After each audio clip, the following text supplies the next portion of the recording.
In September 2016, Vladimir Putin's political party, United Russia, won yet another parliamentary election. The party overwhelmed its competition, getting about 54% of the vote, with the next two highest, the Communist Party and the LDPR, receiving only 13% each. This landslide victory is reminiscent of the 2011 elections, as well as all the general elections since United Russia formed in 2001. This year, the party's parliamentary seat total is up to 343 out of 450, which is more than enough to now be able to change the constitution. With Putin such a controversial figure in international politics, how does his party continue winning elections, and will it ever lose? Well, the most obvious answer is that Russian citizens seem to love their president. As the founder of the party, Putin's power within United Russia is absolute. Independent polling from August 2016 showed Putin's approval rating hovering around 80%, while in the United States, President Obama struggles to stay above 50%. Even Russia annexed Crimea, which was able to vote for the first time in Russian elections this year, saw overwhelming support for Putin. But this high approval rating may point less to Putin's popularity and more to the dangers of not supporting the president. Putin's critics have been found dead under suspicious circumstances on more than one occasion.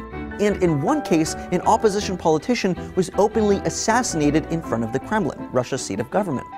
Moreover, the independent polling agency Levada was recently registered as a foreign agent by the government, potentially raising suspicion from Russian citizens and barring Levada from in-depth political polling.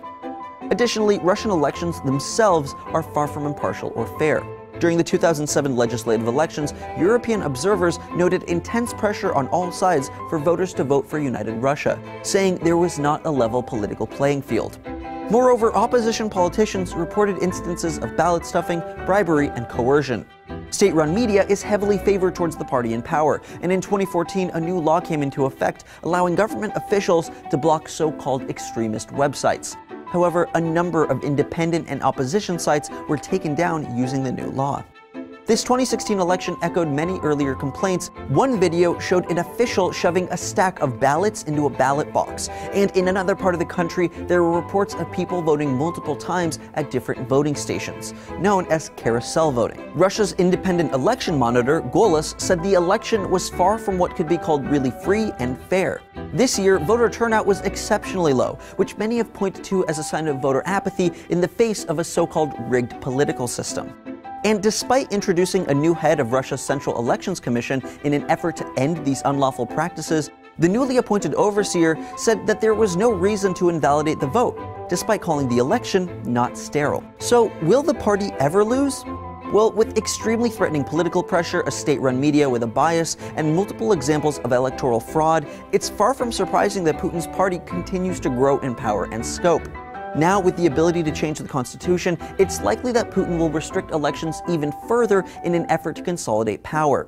But whether Russian citizens actually do or don't support their president and his party is practically unknowable.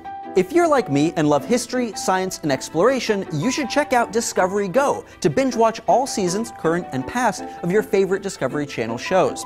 I know I'm gonna watch Naked and Afraid the second I get home. Check out the link in the description below to learn more. So why exactly is Russian media so slanted towards coverage of Putin? And can that coverage be trusted? Watch this video up top to dive into Russian media as a whole. And you can also learn about why Putin's approval rating might actually reflect how Russians feel about their president to some degree. Check out this video down below. Thanks for watching Seeker Daily. Don't forget to like and subscribe for more videos every day.